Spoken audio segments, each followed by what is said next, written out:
19 তারিখের সমাবেশ আলিয়া মাদ্রাসা ময়দানে আপনি যাইতা আর ওই যে দাম বাড়ছে না নি এটা কমানোর আর ব্যবস্থা নাই আমরা কষ্ট করে আছি নাইনি আল্লাহ কমাইতা 19 তারিখে বিএনপি কর্তৃক আয়োজিত গণসমাবেশের দাওয়াতের জন্য আমরা আজকে আমার সাথে দুইজন কাউন্সিলর প্রথমে আমাদের ফয়েজ লুদি এবং সৈয়দ তৌফিকুল হাদি সাহেবকে নিয়ে ওয়ার্ড এবং এক নং ওয়ার্ড বিএনপির নেতৃবৃন্দদেরকে সাথে নিয়ে আমরা আজকে বের হয়েছি আমাদের এই প্রোগ্রামটাকে সফল করার জন্য, জনগণকে সম্পৃক্ত করার জন্য, আমাদের ন্যায্য দাবিতে আমরা আজকে বের হয়েছি।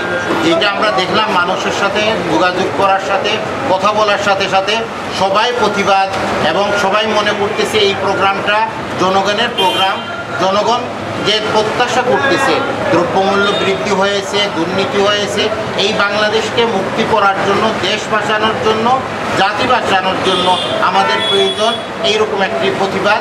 এই প্রতিবাদের মাধ্যমে আগামীতে আমাদের দেশটাকে মুক্ত করতে পারবো হাসিনার থেকে, খালেদা জিয়া, তারেক রহমান এই দেশে আমরা প্রতিষ্ঠিত করতে পারবো, ন্যায় বিচার প্রতিষ্ঠিত করতে পারবো, জনগণের অধিকারটাকে আমরা প্রতিষ্ঠিত করতে পারবো। আগামী 19 তারিখের প্রোগ্রাম সফল করার জন্য সিলেটবাসী তথাগত সিলেট বিভাগের জনগণ সবাই সম্পৃক্ত হয়ে এই সব প্রোগ্রামটাকে সফল করার জন্য আগামী 19শে নভেম্বর ঐতিহ্যবাহী সরকারি আলিয়া মাদ্রাসা ময়দানে আমাদের সমাবেশ।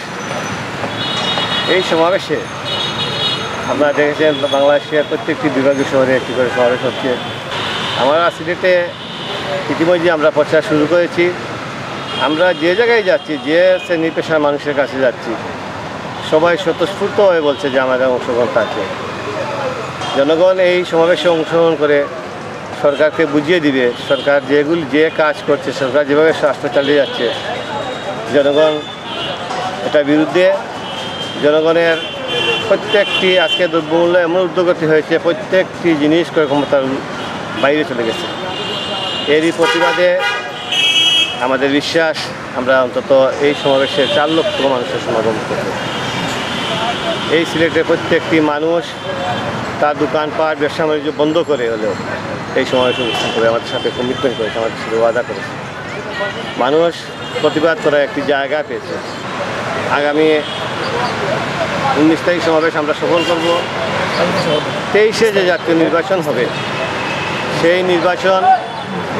সেই নির্বাচনে যাতে দেশের মানুষ তার ভোটাধিকার তার ইচ্ছা মতো প্রয়োগ করতে পারে সেই ব্যবস্থা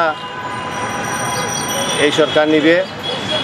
আর যদি না মানে তাহলে এদেশের মানুষ কীভাবে দাবি আদায় করতে হয় দেশের মানুষ ভালো করে জানে। অতীতে অনেক স্বৈরাচার সরকারিভাবে এসেছে। এদেশের মানুষ তার ন্যায্য দাবি সে রাজপথে এসে আন্দোলনের মাধ্যমে তার দাবি আদায় করে নিয়েছে। ইনশাআল্লাহ এবার আর আগের মতো নির্বাচন হতে দেব না।